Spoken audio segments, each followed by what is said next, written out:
اب آپ جب عرفات میں پہنچیں گے، عرفات پہنچ کر اپنا خیمہ تلاش کر لیں، خوب لبیک پڑھے، ایسا منظر ہوگا کہ آج لاکھوں مسلمان ایک ہی لباس میں احرام میں ملبوس ہیں، ہر طرف لبیک کی صدائیں بلند ہو رہی ہیں۔ یقین جانیے بے شمار اولیاء کرام اور اللہ کے دو نبی حضرت سیدنا خضر علیہ السلام اور حضرت سیدنا الیاس علیہ السلام بھی روز عرفہ میدان عرفات میں حاجیوں کے ساتھ تشریف فرما ہوتے ہیں۔ اے حاجیوں تمہیں مبارک ہو، اللہ کے دو نبی ہر سال عرفات کے دن عرفات کے میدان میں ہوتے ہیں۔ آپ اس دن کی اہمیت کا اندازہ لگا سکتے ہیں۔ سیدنا امام جعفر صادق فرماتے ہیں کچھ گناہ ایسے ہیں جن کا کفارہ وقوف عرفہ ہی ہے، یعنی وہ صرف وقوف عرفات سے ہی مٹتے ہیں۔ آئے ہائے کتنے خوش نصیب ہیں آپ کہ آپ عرفات کے میدان میں پہنچ گئے۔ یاد رکھیے حدیث پاک میں آتا ہے عرفے سے زیادہ کسی دن میں اللہ عز و جل اپنے بندوں کو جہنم سے آزاد نہیں کرتا، پھر ان کے سامنے ملائکہ پر فخر فرماتا ہے۔ پیارے آقا فرماتے ہیں عرفے سے زیادہ کسی دن شیطان کو زیادہ صغیر و ذلیل، حقیر اور سخت غصے میں بھرا ہوا نہیں دیکھا گیا، اور اس کی وجہ یہ ہے کہ اس دن میں رحمت کا نزول اور اللہ عز و جل کا بندوں کے بڑے بڑے گناہ معاف فرمانا شیطان دیکھتا ہے۔ ایک شخص نے عرفہ کے دن عورتوں کی طرف نظر کی، نبی پاک نے فرمایا آج وہ دن ہے کہ جو شخص کان اور آنکھ اور زبان کو قابو میں رکھے اس کی مغفرت ہو جائے گی۔ اس دن کان قابو میں رکھنا ہے، آنکھیں قابو میں رکھنی ہے، زبان قابو میں رکھنا ہے، نہ لڑائی کرنی ہے، نہ ادھر ادھر دیکھنا ہے، نہ عورتوں کی طرف نظر کرنی ہے، نہ بد نگاہی کرنی ہے۔ مجھے کچھ نہیں کرنا ہے، مجھے آج مغفرت لینی ہے، مجھے آج اپنے رب کو راضی کرنا ہے۔ میں عرفات کے میدان میں آیا ہوں، مجھے محشر کے میدان کی رسوائی سے بچنا ہے۔ آج عرفات کے میدان میں رب کو ایسا راضی کر کے جانا ہے کہ اللہ کے عرش کا سایہ مجھے قیامت کے دن مل جائے۔ اے میرے پیارے اسلامی بھائیوں، اب جب دوپہر کا وقت ہو جائے، جب ظہر کا وقت شروع ہو جائے، سبحان اللہ، جیسے ہی ظہر کا وقت شروع ہوگا اور جتنے لوگ عرفات کے میدان میں احرام کی حالت میں حج کی نیت سے موجود ہیں، سبحان اللہ، وہ سارے کے سارے حاجی ہو جائیں گے۔ دکھلایا فات کا منظر،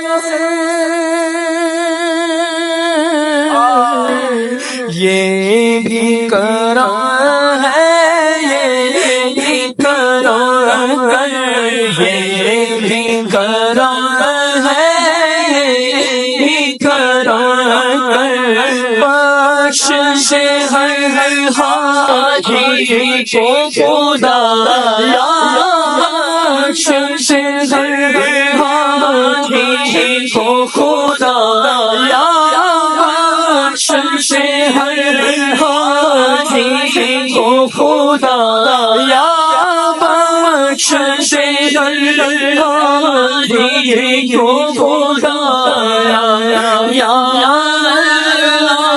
میرے جھولی بھر دے یا اللہ، میری جھولی بھر دے یا اللہ، میری جھولی۔ عرفات کے میدان میں دوپہر کے وقت غسل کرنا سنت موقدہ ہے۔ اگر آسانی ہو اور آپ غسل کر سکتے ہوں تو غسل کریں، پاکی کا بھی خیال رکھنا ہے، نہیں کر سکتے تو وضو کر لیں۔ اب یاد رہے کہ آج یعنی 9 ذو الحجہ دوپہر ڈھلنے کے بعد یعنی نماز ظہر کا وقت شروع ہونے سے لے کر 10ویں کی صبح صادق تک، اس کے درمیان جو کوئی احرام کے ساتھ ایک لمحے کے لیے بھی عرفات میں داخل ہو گیا وہ حاجی ہو گیا۔ آج کا وقوف حج کا رکن اعظم ہے۔ عرفات میں ظہر کے وقت میں ظہر اپنے خیموں میں پڑھیں گے، عصر کے وقت میں عصر اب اپنے خیموں میں ادا کریں گے۔ ہر نماز کے بعد کھڑے ہو کر وقوف کریں، جتنا ہو سکے بغیر سائے کے، بغیر ٹینٹ کے، بغیر چھتری کے کھڑے ہوں۔ گرمی زیادہ ہے تو تھوڑی دیر کے لیے خیمے میں آ گئے، پھر تھوڑی دیر کے لیے باہر نکل گئے، مگر خاص طور پہ جب عصر پڑھ لیں، شام ہو جاتی ہے اور پھر اتنی دھوپ بھی نہیں رہتی ہے، تو اب عصر کے بعد سے طلوع جو غروب آفتاب کا وقت ہے، بس اب یہ آپ نے دعاؤں میں گزارنا ہے۔ آج نہیں مانگیں گے تو کب مانگیں گے؟ آج مانگنے کا دن ہے، آج مغفرت کا دن ہے۔ آج اپنے رب سے خوب مانگیے، اپنے گناہوں کو یاد کیجئے۔ مشورہ دوں گا، امیر اہل سنت نے کتاب رفیق الحرمین میں بڑی کمال کی دعائے عرفات لکھی ہے۔ آپ آج بھی اس دعا کو پڑھیں تو آپ کی آنکھوں سے آنسو بہہ نکلیں گے۔ اس سے ایک گائیڈ لائن مل جائے گی کہ مانگنا ہے اللہ کی بارگاہ میں تو کیسے مانگنا ہے۔